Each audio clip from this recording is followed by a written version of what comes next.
이사야 62장 1절부터 12절까지의 말씀입니다.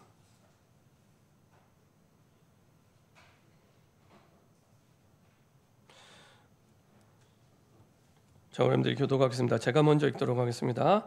나는 시온의 의가 빛같이 예루살렘의 구원이 횃불같이 나타나도록 시온을 위하여 잠잠하지 아니하며 예루살렘을 위하여 쉬지 아니할 것인즉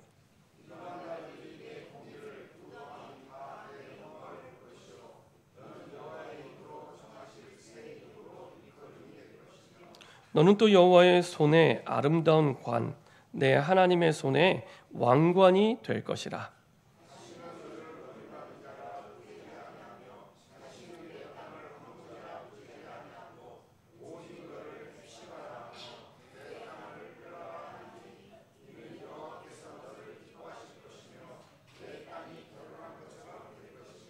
마치 청년이 처녀와 결혼함 같이 내 아들들이 너를 취하겠고 신랑이 신부를 기뻐함 같이 내 하나님이 너를 기뻐하시리라.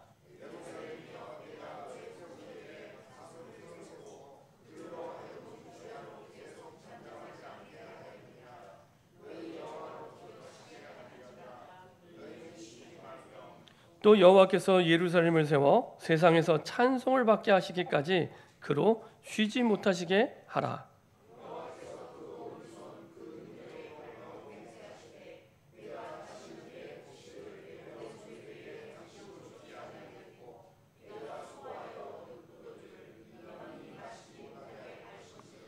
오직 추수한 자가 그것을 먹고 나 여호와를 찬송할 것이요 거둔 자가 그것을 나의 성소 뜰에서 마시리라 하셨느니라.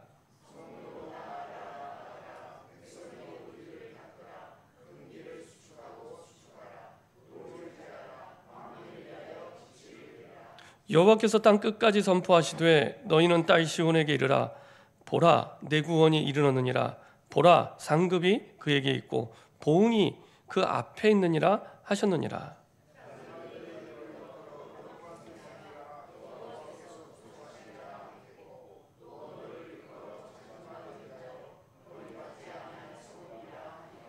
아멘. 우리 저하고 계신 분과 인사하겠습니다. 예수님은 그리스도입니다. 우리 한 번 더 인사드리겠습니다. 우리 지난주에 우리 말씀 제목이죠. 기도의 대로를 열라. 네, 인생의 대로는 기도의 대로입니다. 오늘 제목을 가지고 인사 한번 하겠습니다. 인생의 끝을 알고 사는 삶입니다. 아멘. 저는 이렇게 축구를 열심히는 하지만 잘하진 못합니다. 근데 이제 축구를 좋아합니다. 그러다 보니까 이렇게 가끔 이렇게 축구 경기 가운데 감격스러웠던 장면이 몇 장면 있습니다. 그 중에 하나가 2002년 월드컵 때 다 좋았지만 그 가운데서 8강전에 우승 후보였던 이탈리아랑 경기를 했는데 극적인 역전승을 하게 되죠. 진짜 깜짝 놀랐습니다. 제가 그때 신학교 다닐 때였는데 얼마나 같은 그 신학생들하고 같이 이렇게 경기를 봤는데 얼마나 이게 막 목이 쉬도록 했는지 나중에 이제 후반이 됐는데 후반에 44분에 한 골을 넣더라고요. 기억나시나요? 후반에 한 골을 넣고 연장전에 갔는데 안정환이 헤딩으로 딱 골을 넣었는데 이야 참 그 뒤로 골든골이 없어졌어요. 골든골 제도가 없어졌어요. 그러니까 이탈리아 입장에서는 얼마나 억울했나 봐요.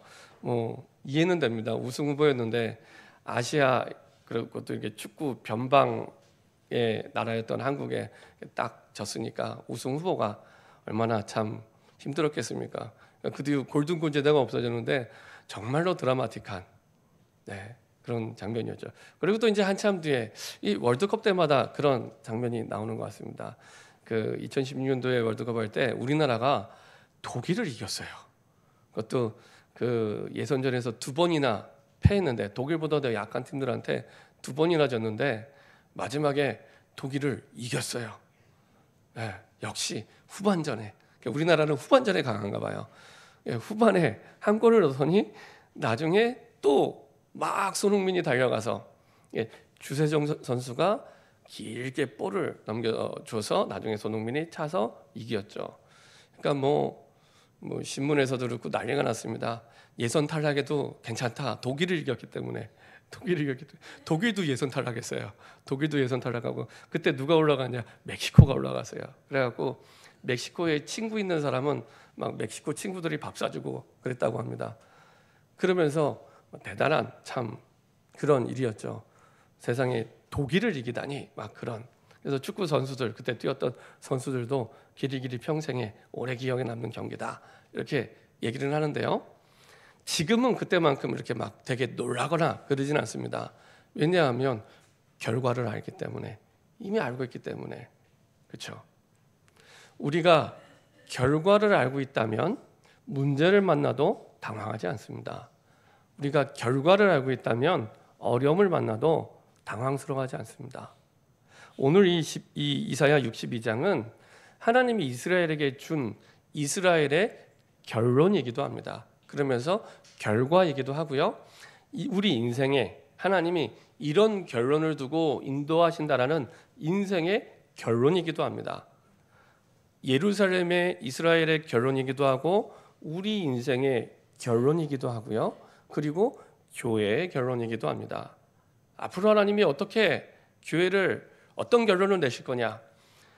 우리 인생을 하나님이 어떤 결론을 두고 인도하시냐라고 했을 때 이사야 62장을 보면 돼라고 말씀하시면 됩니다. 이사야 62장이 하나님이 이스라엘 백성에 주신 인생의 결론입니다. 결론을 우리가 알게 될 때 그때부터 그 결론을 가지고 우리의 상황들을 올바르게 해석이 가능해집니다. 결론을 알고 있기 때문에 결과를 알고 있기 때문에 우리의 주어진 상황, 지나가는 여정이 그 속에서 해석이 되기 시작합니다. 그렇죠? 우리의 납득 안 되고 이해 안 되고 공감 안 되는 많은 일들, 많은 상황들 이 결론을 가지고 이 결론의 말씀을 가지고 해석이 되고 그리고 이해가 되기 시작합니다. 그래서 하나님의 말씀이 중요합니다. 하나님의 말씀이 중요합니다. 계시록 1장 3절에 이렇게 말씀하고 있습니다. 요한계시록 1장 3절에 보면 이 예언의 말씀을 읽는 자와 듣는 자와 그 가운데 기록된 것을 지키는 자는 복이 있나니 때가 가까움이라. 누가 복이 있다고요? 다 복받기만 하죠. 한 가지만 하시면 됩니다. 이 말씀을 읽는 자, 듣는 자, 그 가운데 기록된 것을 지키는 자. 말씀이 있습니다. 근데 말씀이 어떤 말씀이라고요? 예언의 말씀. 예언이란 말은 미리 되어질 일을 얘기해 주는 거잖아요. 미리 되어질 일을 얘기해 주는 게 예언입니다. 말씀은 우리 인생에 되어질 일을 확실하게 되어질 일을 미리 말씀해 주시는 거예요. 그게 말씀입니다. 말씀을 모르면 어떻게 되겠습니까? 당황하게 되겠죠. 난처해지겠죠. 그리고 방황하겠죠. 어려움이 와도 속수무책이 되겠죠. 그렇죠? 이만큼 말씀이 중요합니다. 이 예언의 말씀을 읽는 자, 듣는 자, 그것을 지키는 자. 읽는 자라는 거면 우리의 눈이 현실이나 문제에 가 있을 때 진정으로 우리가 그 문제와 그 어려움을 해결할 수 있는 게 아니라 우리의 눈은 어디에 있어야 된다고요? 말씀을 읽는 그곳에. 우리의 귀는 어디에 있어야 된다고? 말씀을 듣는 그 자리에. 우리의 귀가, 우리의 눈이. 그래야 그 말씀을 따라갈 수 있는 힘이 생기고 말씀을 청종하게 됩니다. 그렇죠? 그래서 강단의 말씀을 가지고 우리가 인도받을 때 강단 말씀의 승리는 곧 인생의 승리가 되는 겁니다. 그렇죠? 간단한 얘기잖아요. 강단의 말씀이 나에게 없으면 사실은 시편 119편 105절처럼 됩니다. 하나님의 말씀은 우리의 가는 길에 빛이요 등인데 등 없이 캄캄한 밤을 매일 가고 있는 거예요. 그렇죠? 우리가 왜 힘드냐, 왜 어렵냐 라고 했을 때 우리는 문제의 난이도, 문제의 크기에 우리의 마음은 가 있습니다. 근데 성경은 한 번도 문제의 난이도, 문제의 크기를 얘기하지 않습니다. 항상 똑같아요. 말씀 있어? 말씀 읽고 있어? 말씀 듣고 있어? 말씀 청종하고 있어? 이것을 항상 말씀하세요. 그렇죠? 문제의 크기나 문제의 난이도를 얘기하지 않습니다. 그렇죠? 문제가 어렵다 쉽다, 문제가 크다 작다, 내가 문제를 풀 수 있다 없다, 이거를 성경은 얘기하지 않습니다. 항상 말씀 듣고 있어? 말씀 보고 있어? 말씀 따라가고 있어? 그 얘기를 항상 질문하고 인도받아요. 왜요? 믿음이 이기게 하니까. 믿음이 이기게 하니까. 그렇죠? 우리가 찬송가 늘 부르잖아요. 믿음이 이기네, 믿음이 이기네, 주 예수를 믿는 믿음이 이기네. 방법을 끊임없이 알려주세요. 어떻게 이기냐? 믿음으로 이기는 겁니다. 근데 그 믿음이 어디서 나와요? 믿음은 들음에서 나고, 들음은 그리스도의 말씀이라. 그렇죠? 우리가 이기는 비밀, 그건 세상 사람들은 몰라요. 모르는 비밀입니다. 우리가 문제와 갈등과 위기를 봤을 때 이기는 방법은 믿음에 있습니다. 그래서 말씀이 너무 중요합니다. 말씀이 너무 중요합니다. 그래서 하나님의 말씀은 우리 과거에 대한 증거가 돼요. 과거에 내가 좋은 일이 있든 안 좋은 일이 있든 말씀을 통해서 보면은 하나님의 말씀의 증거가 되게 하세요. 그리고 하나님의 말씀은 현재를 사는 오늘의 나의 모든 상황과 문제와 갈등과 위기에 해답이 됩니다. 해답 아시죠? 해답. 문제를 푸는 답은 말씀에 있습니다. 말씀에만 있습니다. 미래, 한 번도 안 가본 그 미래에 대해서 말씀은 우리의 방향이 됩니다. 이정표가 됩니다. 이정표를 영어로 하면 가이드 포스트. 가이드 포스트. 우리의 가이드가 돼요. 하나님의 말씀이 아까 말씀드린 시편 110편 105절처럼 우리에 가는 게 빛이요 등이 되기 때문에 우리의 가이드가 돼요. 가이드북. 우리 인생의 가이드북을 성경이라고 얘기를 합니다. 내가 인생을 어떻게 살아야 돼? 어떤 방향으로 가야 돼? 내가 뭐 하면서 살아야 돼? 이 땅에 왜 내가 태어났어? 나는 도대체 누구야? 모든 인생의 답에, 인생의 고민에 대한 가이드가 성경에 있습니다. 성경에 있습니다. 그래서 우리 인생에 가는 방향에 대한 가이드. 그렇죠? 그래서 하나님의 말씀을 통해 이 모든 것들을 인도하시고 또 예언하셔서 미리 알려주시고 그리고 가게 하시죠. 이 이사야 62장도 마찬가지입니다. 이스라엘 백성들이 포로로 끌려가기 전에 한 약 100년 전 미리 주신 말씀이에요. 예언의 말씀이죠. 아시는 것처럼 이사야는 크게 두 부분으로 나눠집니다. 1장부터 39장까지는 앞으로 너희 그 핍박이 올 거야, 환란이 올 거야. 그리고 너희 우상 숭배에서 다시 돌아와야 돼. 이거를 계속 얘기를 하다가 40장부터 66장까지는 이스라엘의 회복에 대해서 아직 끌려가지도 않았는데 회복에 대해서 쭉 말씀하세요. 말씀하시면서 이제 62장에는 너희들의 미래는 이렇게 될 거야 라고 얘기합니다. 왜냐하면 이때 당시에 이스라엘 백성의 상황을 보면은 쉽게 이해가 됩니다. 너무 심각한 고난과 절망에 빠져 있기 때문에 본인들이 받는 고난과 절망에 대해서 이해가 안 되는 거예요. 그래서 영원히 끝나지 않는 고난이 계속될 것처럼 이스라엘 백성들이 70년 동안 바벨론의 포로가 됐는데 이게 끝나지 않는 고난처럼 느껴지는 겁니다. 꼭 우리나라가 일제시대 때, 지금이야 우리가 일제시대 36년이었어 우리 일제시대가 얘기를 하지만 일제시대를 겪었던 사람들에게는 이거 언제 끝나지? 도대체 이렇게 강한 일본을 우리가 언제 이기고 언제 해방이 되지? 해방되는 그날이 오기는 오나? 그러니까 끝나지 않는 그 일제 치하의 고통이 계속되는 것처럼 이스라엘 백성에게는 끝나지 않는 포로의 고통이 계속되는 때입니다. 그러니까 언제 우리가 해방이 돼서 다시 저 우리의 성전이 있는 예루살렘으로 갈까? 이거를 늘 생각하는데 끝이 안 보이는 거예요. 끝이 안 보이는 고난과 절망 속에 있는 이스라엘 백성에게 말씀하시는 겁니다. 아니야. 그게 너희들의 끝 아니야. 그게 너희들의 인생의 끝 아니야. 너희들의 결론은 이렇게 될 거야. 이스라엘 민족은 이렇게 될 거야. 그래서 1절에 나는 시온의 의가, 시온은 이스라엘 백성을 얘기합니다. 구원받은 하나님의 자녀를 얘기합니다. 나는 시온의 의가 빛같이 예루살렘의 구원이 횃불같이 나타나도록 시온을 위하여 잠잠하지 아니하며 예루살렘을 위하여 쉬지 아니할 거죠. 구원의 횃불 아시죠?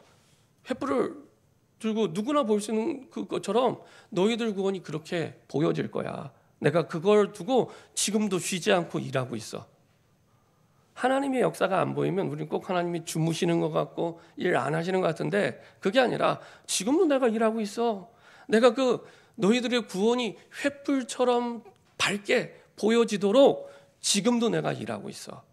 그 얘기를 하시는 겁니다. 꼭 우리 갓 태어난 아이들 있잖아요. 갓난 아기들. 엄마가 그 아이를 돌보려고 거의 24시간 대기 상태잖아요. 잠도 못 자고. 네. 잠을 자도 쪽잠 자고, 자다가 깨고 얘가 배고픈 데는 없는지, 아픈 데는 없는지, 얘가 혹시 위험한 데 가진 않는지 계속 돌보잖아요. 그렇게 돌보신다는 겁니다. 이스라엘 백성을 그렇게 돌보고 계신다는 거예요. 내가 너희를 쉬지 않고 지금도 계속해서 돌보고 있어. 너희들의 구원이 횃불처럼 빛나게 보일 거야. 이렇게 약속을 해주시는 겁니다.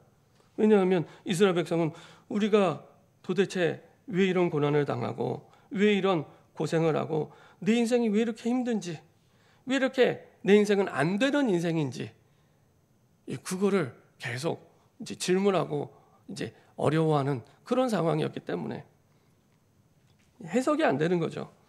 근데 성경은 이스라엘의 끝이, 결론이 이렇게 될 거야 라고 말씀을 주시고 그 말씀 따라서 우리 인생을 해석하게 하세요. 인생의 끝 결론이 나와 있기 때문에 그 언약 속에서 지금의 여정이 무엇인지를 보게 하시고 해석하게 하십니다. 그렇죠?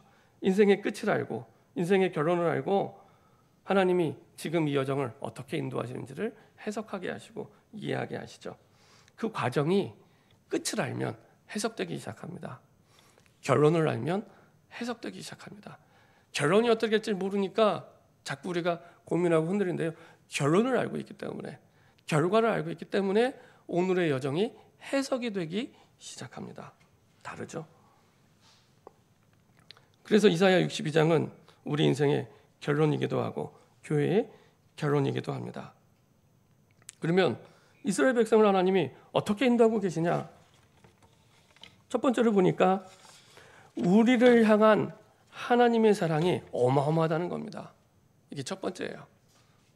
결론을 알기 전에, 결과를 알기 전에 내가 너를 얼마나 사랑하는 줄 알아? 얘기를 하는 겁니다. 아까 말씀드린 대로 그 갓 태어난 아기를 엄마가 끊임없이 24시간 돌보고 있는 것처럼 돌보고 있다는 겁니다.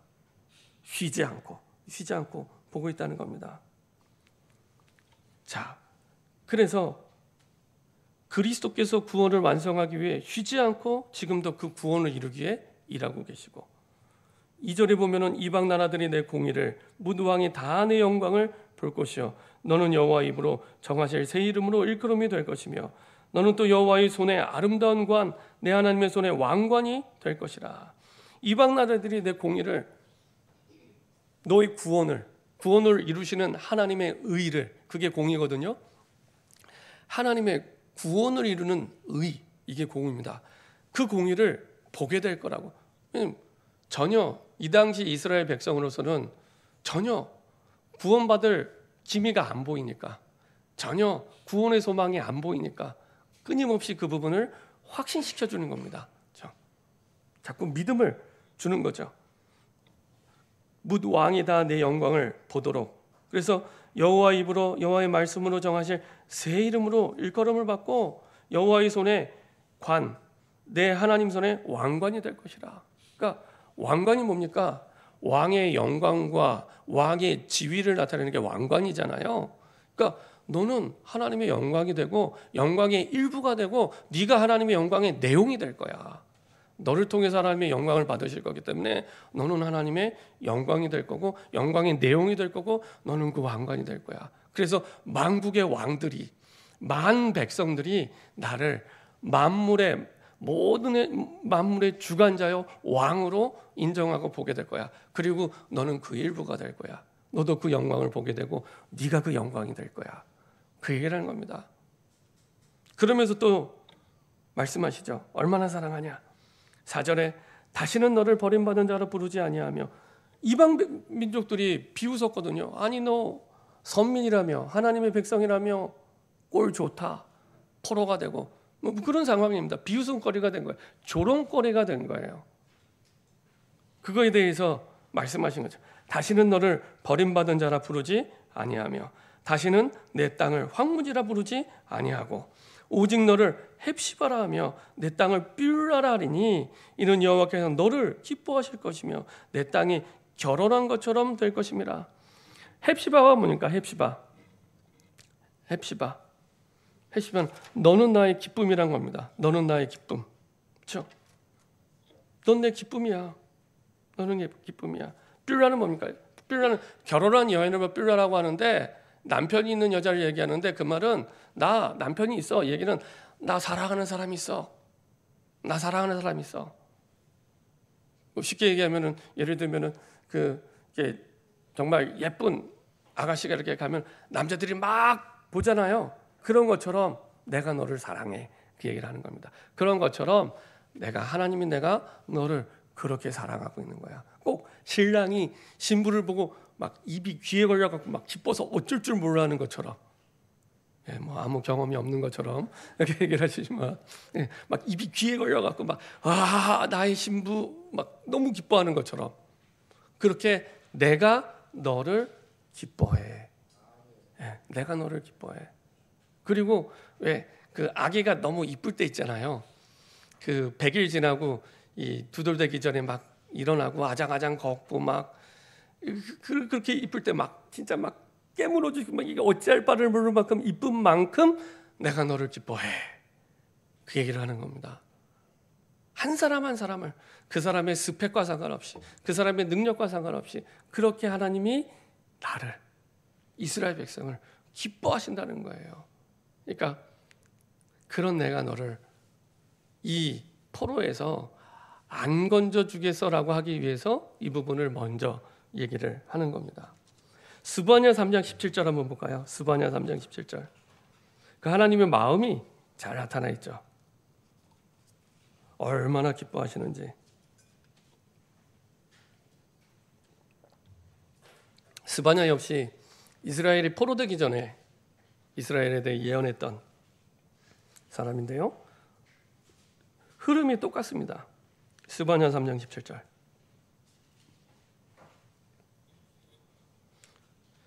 같이 한 목소리로 합독하도록 하겠습니다.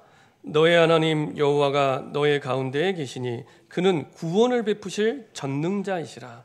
그가 너로 말미암아 기쁨을 이기지 못하시며 너를 잠잠히 사랑하시며 너로 말미암아 즐거이 부르며 기뻐하시리라 하리라. 하나님이 이렇게 하시겠대요. 하나님이 아니 내가 뭐라고, 내가 하나님께 잘해드린 것도 없는데 그것과 상관없이, 그런 이스라엘과 상관없이 그냥 존재만으로도 나를 이렇게 기뻐하신대요. 그는 구원을 베푸실 전능자. 그가 너로 말미암아, 너의 행위가 아니고요, 너로 말미암아, 너라는 존재 자체로 말미암아 기쁨을 이기지 못해 막 너무 기뻐서 막 어쩔 줄 몰라 하는, 기쁨을 이기지 못하시며 너를 잠잠히 사랑하시며 너로 말미암아, 너의 행위나 너의 수준이나 너의 스펙이 아닙니다. 너로 말미암아 그냥 너가 좋은 거야. 네가 나에게 이쁘게 보여서 좋은 게 아니야. 그냥 너가 좋아. 아무 조건 없어. 그냥 너가 좋아. 그냥 너가 사랑스러운 거야. 그래서 하나님의 사랑을 눈먼 사랑이라고 얘기하죠. 아니 도대체 하나님께 잘해드는 게 없는데 늘 불신앙하고 부족하고 연약한데 그런 나를 아무 조건 없이 사랑하신대요. 너로 말미암아, 그렇죠? 너로 말미암아 즐거이 부르며 기뻐하시리라. 그렇죠? 참 이런 은혜를 우리가 날마다 입고 살아가고 있습니다. 그렇죠? 이렇게 하나님이 우리를 사랑하고 계십니다. 그래서 두려워하지 말고 눌려있지 말고 잡혀있지 말고 정말로 복음 안에서 정말 너희가 올바르게 살아갈 수 있도록 하나님이 원하시는 것을 할 수 있도록 상처에 갇혀있지 말고 어려움에 눌려있지 말고 고민하지 말고 갈등에 갇혀있지 말고 위기에 눌려있지 말고 그래서 꼼짝 못하고 아무것도 하지 못하는 그렇게 살지 말고 이제는 너희가 해방받았기 때문에 정말로 하나님이 원하시는 것을 할 수 있도록 그래서 신약에는 로마서 8장 1절 2절에 이렇게 말씀하고 있습니다. 그런즉 그리스도 예수 안에는 결코 정죄함이 없나니 생명의 성령의 법이 죄와 사망의 법에서 너를 해방하였습니다. 죄와 사망의 법이 끝났어. 너는 이제 생명의 성령의 법 아래 사는 사람이야. 이 죄와 사망의 법 아래 사는 사람은 어떤 사람입니까? 제가 제주도 선교를 하러 갔는데 지금도 제주도 분들은 이제 그렇게 사시더라고요. 겨울에 보면은 신구간이라고 있습니다. 신구간. 그래서 그 겨울에 개구리가 겨울잠에서 깨어나기 전에 일주일, 그 일주일 사이에 제주도 이사의 80%가 다 이루어진대요. 제주도 이사의 80%. 이때는 제주도에 있는 이삿짐 센터가 감당이 안 돼서 육지에서 이삿짐 센터가 들어간답니다. 그러니까 이때 신구간이라고 해서 이때 이사를 다 해요. 이때가 어떤 때냐? 귀신이 용왕님을 만나러 가는 때래요. 귀신이 용왕님을 만나러 가는 때이기 때문에 요때 이사 가야 우리가 이제는 아무 탈 없이 이사 갈 수 있다. 그러니까 세상 사람들이 말하는 터보 아래 너무 많이 죄와 사망의 법 아래 사람들이 살아가게 되는 거예요. 날, 방향, 몇 자리 이거 다 따져가면서 우리는 그냥 하면 돼요. 우리는 그냥 이사 가면 됩니다. 주일만 아니면 됩니다. 우리는 주일만 아니면 됩니다. 그러면 뭐 어느 날이든지 자유롭게 가면 돼요. 근데 사람들은 죄와 사망의 법 아래서 계속 갇혀서 눌려서 하지를 못하는 거예요. 구원받은 우리는 생명의 성령의 법 아래 있는데 그래서 우리는 생명의 성령의 법 아래 있기 때문에 더 이상 뭐 때문에 못해, 뭐 때문에 할 수 없어, 뭐 때문에 불가능해 그런 말 하지 말고 이제는 생명의 성령의 법 아래 살아가라는 겁니다. 그렇죠? 생명의 성령의 법 아래 그렇죠? 마음껏 사람들이 이 죄와 사망의 법 아래 살다 보니까 실패를 두려워하고 어려워하고 그래서 아무것도 못하고 사실은 살아가요. 그래서 부부끼리에도 이게 싸우다가 보면은 나중에 그런 얘기 하더라고요. 아유, 내가 진작에 저 사람과 결혼하지 말았어야 되는데 뭐 이렇게 얘기를 해요. 그리고 막 여행 갔다가 사고가 났다. 내가 진작에 여행을 가지 말 것을 막 이렇게 얘기해요. 그리고 원인무효라고 하잖아요. 원인무효. 이거 불신앙입니다. 불신앙입니다.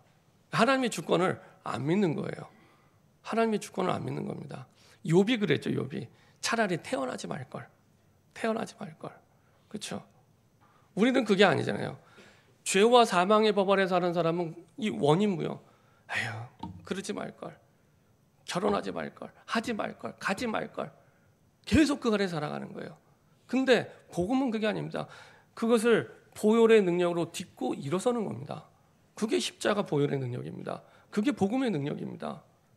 그렇죠?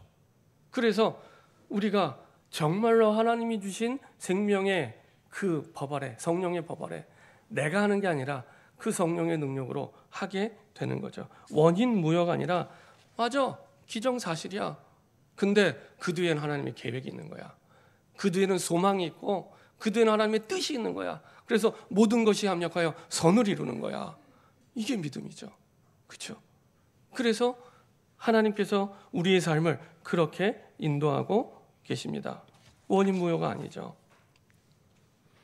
그래서 이것을 누릴 수 있도록 우리에게 하나님이 원하시는 게 무엇입니까? 우리 6절 7절 한번 읽어보겠습니다. 62장 6절 7절입니다.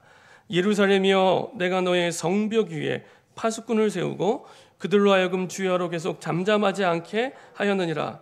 너희 여호와로 기억하시게 하는 자들아 너희는 쉬지 말며 또 여호와께서 예루살렘을 세워 세상에서 찬송을 받게 하시기까지 그러시지 못하시게 하라. 우리를 이 축복 누릴 수 있도록 기도의 파수꾼으로 세웠다는 겁니다. 기도의 파수꾼. 저는 저 여러분들이 구원은 이미 받았고 복음 받았기 때문에 최고의 기도의 사람이 되라. 최고의 기도의 사람. 그러면 됩니다. 그렇죠? 최고의 기도의 사람. 그래서 이 축복을 누릴 수 있도록 너의 성벽 위에, 그렇죠? 내 가정, 내 직장, 내 지역, 그 성벽 위에 나를 파수꾼으로, 기도의 파수꾼으로 부르신 거예요. 언제까지 기도하면 됩니까? 언제까지? 여호와께서 예루살렘을 세워 세상에서 찬송을 받게 하시기까지. 5분을 기도해야 됩니까? 50분을 기도해야 됩니까? 보통 사람은 3-4번이라고 3번 기도하고 말더라고요. 그럼 하나님 응답 없다고, 역사 안 하신다고 이렇게 얘기를 해요. 그게 아니라 여호와께서 예루살렘을 세워 찬송을 받게 하시기까지. 이게 기준입니다. 그렇죠? 분명히 우리가 결론을 알잖아요. 결과를 알잖아요. 이스라엘 백성이 돌아올 때까지 기도의 파수꾼을 세웠다는 겁니다. 그러면 하나님의 구원을 두고 내 가정이 돌아올 때까지, 내 직장이 돌아올 때까지, 내 지역이 하나님의 구원으로 돌아올 때까지 기도하는 겁니다. 기도하는 겁니다. 그렇죠? 세상에서 찬송을 받게 하시기까지. 그것 때문에 하나님이 찬송받기를 원하신대요. 그 말은 하나님이 이루시겠다는 겁니다. 이루시겠다는 겁니다. 그리고 결국에 이스라엘 백성들이 돌아오죠. 그래서 기도 24의 삶 속에 우리를 부르시고 인도하십니다. 그 말은 24시간 하나님의 구원을 이루는 응답 속에 우리의 여정을 인도하십니다. 우리의 구원을 이루는 응답 속에. 대표적인 사람이 누굽니까? 다니엘과 세 친구. 저는 이사야 말씀 볼 때마다 올해 들어와서 항상 다니엘과 세 친구가 생각이 나요. 이사야와 다니엘의 세 친구는 동시대의 인물이 아닙니다. 한참 뒤의 인물입니다. 100년 뒤의 인물입니다. 근데 이사야가 했던 말씀을 증명하는 말씀 성취의 증인들이 다니엘과 세 친구예요. 제가 매번 우리 예배 때 읽는 이사야 43장의 말씀. 내가 물 가운데로 지날 때 내가 너와 함께 할 것이라. 강을 건널 때 물이 너를 침몰하지 못할 것이며 내가 불 가운데로 지날 때 타지도 아니할 것이요 불꽃이 너를 사르지도 못하리니. 그대로 됐잖아요. 그대로 됐잖아요. 다니엘의 세 친구 불 가운데 들어가는데 타지도 머리카락 하나 끄스리지 않을 만큼. 그렇죠? 다니엘이 사자굴에 들어갔는데 전혀 사자가 손댈 수 없는 이사야 예언의 성취의 증인으로 다니엘. 근데 다니엘이 어떤 특징이 있습니까? 다니엘 6장 10절에 보니까요. 조소의 어인이 찍힌 줄 알고도 전에 행하던 대로 하루에 3번 예루살렘을 향하여 창문을 열고 보란 듯이 살려달라고 기도한 게 아니라 감사함으로. 이 힘은 내가 갑자기 어려움이 와서 기도할 때 생기는 게 아닙니다. 전에 행하던 대로. 다니엘은 평상시에 기도 속에 있었습니다. 그렇죠? 기도 속에 있었단 말은 하나님의 언약 속에 결과를 아는 사람이었고 결론을 아는 사람이었습니다. 그렇죠? 이 예언의 말씀을 읽는 자, 듣는 자, 그것을 지키는 자가 복이 있다고. 그렇죠? 그래서 이사야의 예언이 다니엘을 통해 성취되게 되죠. 그렇죠? 그대로 이루어지게 됩니다. 근데 그 다니엘의 삶이 기도 24의 삶이었습니다. 그러니까 사람이 어떻게 24시간 기도하겠습니까? 기도 속에서 인도받는 삶. 그래서 결과를 알고 결론을 아는 삶.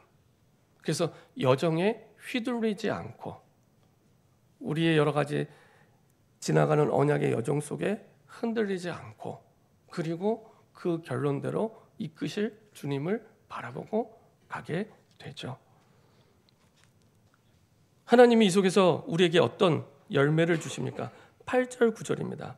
8절 9절. 이렇게 하나님의 사랑을 알고 기도의 파수꾼으로 살아갈 때 주시는 열매입니다. 8절 9절 같이 합독하겠습니다. 여호와께서 그 오른손 그 능력의 팔로 맹세하시되 내가 다시는 내 곡식을 내 원수들에게 양식으로 주지 아니하겠고 내가 수고하여 얻은 포도주를 이방인이 마시지 못하게 할 것인즉 오직 추수한 자가 그것을 먹고 나 여호와를 찬송할 것이요 거둔 자가 그것을 나의 성소의 뜰에서 마시리라 하셨느니라. 그렇죠? 내가 내 손으로 돈을 벌었는데 그 복음서에 있는 말씀대로 좀과 동록 때문에 자꾸 이게 빠져나가는 거예요. 자꾸 빠져나가는 거예요. 이 땅에 보물을 쌓아두지 말라고 했는데 좀과 동록이 자꾸 빠져나가게 되는 이런 일 때문에 저런 일 때문에 나는 정말 열심히 최선을 다해서 노력을 하고 돈을 모아왔는데 경제활동했는데 내가 못 먹는 거예요.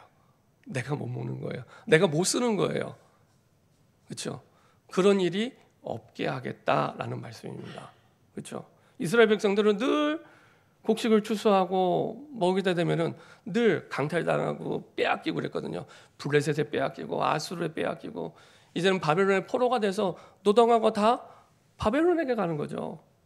이제는 너희 손으로 한 거 너희가 먹을 수 있도록 빼앗기지 않도록 이렇게 결과를 주시겠다는 약속입니다. 오직 추수한 자가 그것을 먹고 나 여호와를 찬송할 것이요 거둔 자가 그것을 나의 성소의 뜰에서 예루살렘 성전의 회복입니다. 내 성전의 뜰에서 예전처럼 회복이 돼서 마시게 될 거야. 그렇죠? 우리가 지금 인생의 결론에 대해서 교회의 결론에 대해서 결과에 대해서 계속 우리가 확인하는 데 이렇게 하시겠다는 겁니다.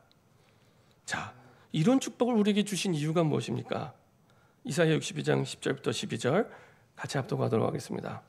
성문으로 나아가라 나아가라 백성이 올 길을 닦으라 큰 길을 수축하고 수축하라 돌을 제하라 만민을 위하여 기치를 들라 여호와께서 땅 끝까지 선포하시되 너희는 딸 시온에게 이르라 보라 내 구원이 이르렀느니라 보라 상급이 그에게 있고 보응이 그 앞에 있느니라 하셨느니라 사람들이 너를 일컬어 거룩한 백성이라 여호와께 구속하신 자라 하겠고 또 너를 일컬어 찾은 바 된 자여 버림받지 아니한 성읍이라 하리라. 하나님께서는 하나님이 주신 사명을 이루기 위해서 그 사명이 뭡니까? 땅끝까지 만민을 위하여 구원의 깃발을 들고 만민이 그 깃발을 보고 구원으로 돌아올 수 있도록 이건 우리 모두의 사명입니다. 하나님이 이스라엘을 선택하셨을 때 너희만 잘 먹고 잘 살아 너희만 살면 돼 너희의 인생 문제만 해결하고 살다 가면 돼 이렇게 말씀하신 게 아니라 제사장 국가로 제사장 민족으로 선택하신 거예요. 너희를 통해 모든 민족 열방이 살아나도록 모든 나라와 모든 족속이 살아나도록 그 축복의 통로가 되라고 부르신 거예요. 237개 나라와 미전도 5천 종족을 살리도록 축복의 통로 파이프 축복의 통로가 되도록 부르신 거예요. 그 사명을 놓쳤기 때문에 언약을 놓치면 사명을 놓치게 됩니다. 사명을 놓치니까 포로가 된 거거든요. 이제는 너희의 사명을 회복하라는 겁니다. 너희 사명. 너희는 축복의 그런 하나님의 구원을 이루는 축복의 통로로 부름받았기 때문에 그 사명을 감당하도록 이거는 지금 이 자리에 있는 모든 분들에게 주신 통일한 사명이에요. 그래서 만민을 위해 기치를 들고 구원의 깃발을 높이 들고 누구든지 그 깃발을 보고 구원받을 수 있도록 언제까지요? 땅 끝까지 땅 끝까지 여호와께서 땅 끝까지 선포하시되 너희는 딸 시온에게 이르라 보라 내 구원이 이르렀느니라 보라 상급이 그에게 있고 보응이 그 앞에 있느니라 하셨느니라.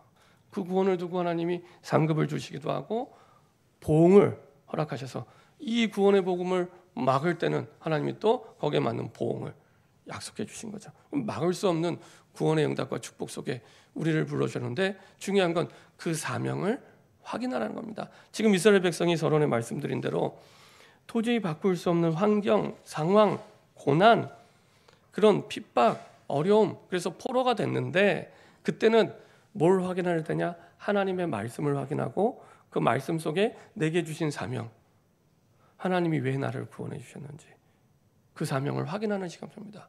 우리가 처음 예수님을 영접할 때 주셨던 그 언약과 사명, 내가 처음 직분 받을 때 주셨던 그 언약과 사명 있잖아요. 내가 살아가면서 그 사명, 그 언약이 얼마만큼 이루어졌는지 그것을 확인하는 시간표가 이 시간표라는 얘기입니다. 이스라엘 백성들이 지금 포로로 끌려가서 끝없는 고난을 당할 그때는 주의 언약을 확인하고 결과를 알고 그 속에서 나의 사명을 확인하는 거예요.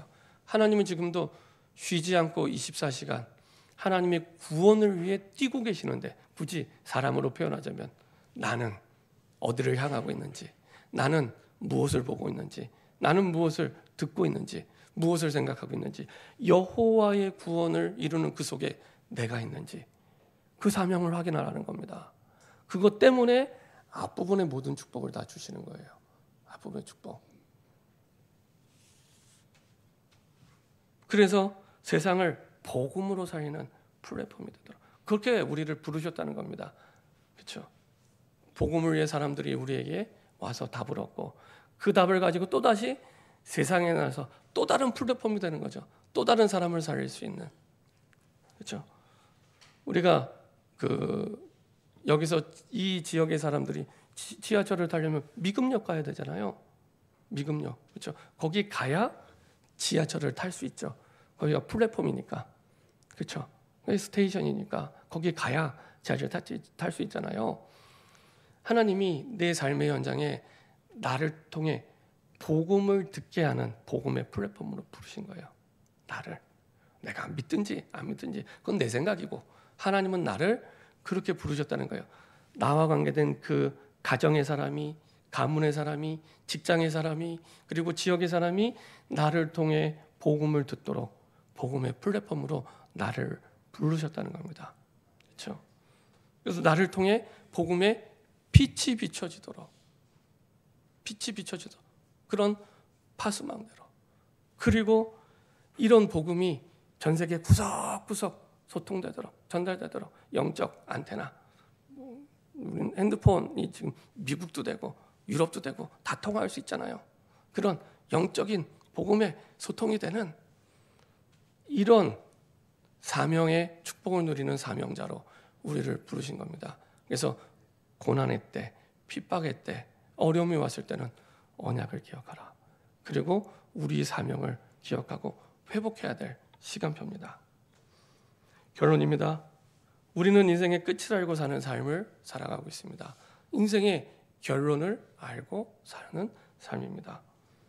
그래서 인생의 끝, 결론을 두고 내가 지금 어떤 삶을 살고 있는지, 쉬지 않고 끊임없이 하나님은 구원을 이루고 있는데, 그렇죠? 거기에 24시간 하나님은 올인하시고 그리스도 일을 이루고 있는데, 나는, 내 생각은, 내 마음은, 내 눈은, 내 귀는 어디를 향하고 있는가? 그렇죠? 우리가 다시 하나님이 원하시는 사명자의 삶이 시작될 수 있도록, 이것을 내가 하는 게 아니죠. 그래서 사명이라고 하면 벌써 이렇게 부담 가지는 분이 계십니다. 이거는 내가 하는 것이 아니라 하나님이 하시는 거기 때문에, 그렇죠? 하나님이 하시는 거기 때문에 우리는 기도의 파수꾼으로 서면 됩니다. 기도의 파수꾼. 한번 잘 생각해 보세요. 내가 주인 돼서 내가 했을 때 나온 결과, 하나님이 주인 돼서 하나님이 응답 주신 결과, 어느 게 더 확실하고 지속되고 있고 진짜 응답이 되는지 확인하시면 금방 우리가 깨닫게 됩니다. 아, 그리스도가 우리 인생의 주인 돼서 내가 예수의 이름 부를 때 하나님이 이루어 가시고 인도하시는구나. 그렇죠? 그래서 하나님 지금도 그런 기도의 사람을 찾고 있습니다. 우리가 정말로 하나님 주신 언약을 붙잡고 우리의 삶의 현장에 기도의 파수꾼으로 이제 한 해를 마무리하고 또 새로운 한 해를 시작하는 마지막 달의 첫 주입니다. 다시 한번 내게 주신 언약과 사명을 확인하고 시작하는 중요한 사명자의 삶에 시작되길 소원합니다. 우리 합심해서 한번 기도하겠습니다. 합심해서 한번 기도하겠는데요. 우리는 인생의 끝을 알고 사는 삶입니다. 인생의 결론을 알고 사는 삶입니다. 이사야 62장을 통해서 우리 인생의 결론이 무엇인지, 교회의 결론이 무엇인지, 이스라엘의 결론이 무엇인지를 보게 하시고 미리 예언의 말씀을 통해 보게 하셨습니다. 그 말씀을 읽고 듣고 청종하는 자가 복이 있고요. 그 속에서 하나님은 우리의 모든 삶을 인도하고 계십니다. 사명 이전에, 상황 이전에, 우리의 모든 환난 이전에, 문제 이전에 우리를 향한 하나님의 사랑을 기억하고 확신하고 정말로 하나님 내 현장에 파수꾼으로 새롭게 서게 허락하여 주옵소서. 그래서 만민을 위해 하나님이 원하시는 구원의 깃발을 가장 높이 들고 가장 앞서 들고 땅끝까지 주의 복음을, 하나님의 말씀을 대언하고 선포하는 기도의 파수꾼으로, 복음의 플랫폼으로 서게 허락하여 주옵소서. 합심해서 한번 기도하도록 하겠습니다. 전능하신 하나님 감사드립니다. 우리 인생의 끝을 알고 오늘을 살아갈 수 있도록 축복하여 주심을 감사드립니다. 우리 인생의 결론을 알고 살아가는 삶 속에 우리를 부르시고 인도하심을 감사드립니다. 우리를 향한 끝없는 하나님의 사랑을 기억하고 확신하게 하여 주시옵소서. 그리스도께서 구원을 위하여 끊임없이 쉬지 않고 일하고 계심을 깨닫게 하여 주옵소서. 너는 나의 기쁨이라 헵시바라 뷰라라. 우리를 축복하시고 아버지 하나님 끝없는 사랑으로 바라보고 인도하시는 하나님, 아버지 하나님 그리스도 그 보혈의 능력으로 우리가 새롭게 시작하게 하여 주옵소서. 하나님 언약을 붙잡고 아버지 우리 현장의 파수꾼으로 서게 하시고 부르심을 감사드립니다. 아버지 하나님, 여호와께서 예루살렘을 세워 세상에서 찬송을 받게 하시기까지 아버지 하나님 우리의 기도가 멈추지 않고 기도하게 하시고 부르짖게 하시고 아버지 하나님 인도받게 하여 주시옵소서. 그래서 아버지 하나님 다니엘처럼 기도 24의 삶 속에 하나님 주신 응답을 누리는 우리의 현장을 살리는 아버지 하나님, 너의 성벽의 파수꾼으로, 우리 현장의 파수꾼으로 하나님 서게 허락하여 주시옵소서. 우리에게 주신 축복의 이유를 알고 아버지 하나님 축복의 통로가 되어 이유 있는 사명자의 삶이 우리에게 새롭게 시작될 수 있도록 세상을 올바르게 복음으로 살리는 복음의 플랫폼 되게 하시고 빛을 비추는 파수망대 되게 하시고 세상을 복음으로 아버지 전세계 현장을 살리는 영적인 안테나가 될 수 있도록 하나님이 역사하시고 인도하여 주옵소서. 주님과 함께하는 사명자의 삶이 새롭게 시작될 수 있도록 주의 성령께서 지금 역사하시고 인도하여 주시옵소서. 성령께서 역사하시고 그 모든 응답의 문들을 활짝 여시고 축복하여 주시옵소서. 주님이 인도하여 주시옵소서. 아버지 하나님, 예수 이름을 부를 때마다, 만군의 여호와 이름을 부를 때마다 주님이 역사하시고 인도하여 주옵소서. 주님 감사합니다. 우리를 이 시대 우리 현장에 파수꾼으로, 기도의 파수꾼으로 세우심을 감사드립니다. 우리가 죄와 사망의 법에서 영원히 완전히 단번에 해방됐음을 깨닫게 하시고 우리를 얼마나 그토록 사랑하시는지 깨닫게 하시고 확신하게 하시고 정말 하나님 주신 이 복음을 붙잡고 세상 살리는 기도의 파수꾼으로 설 수 있도록 주님 인도하여 주시옵소서.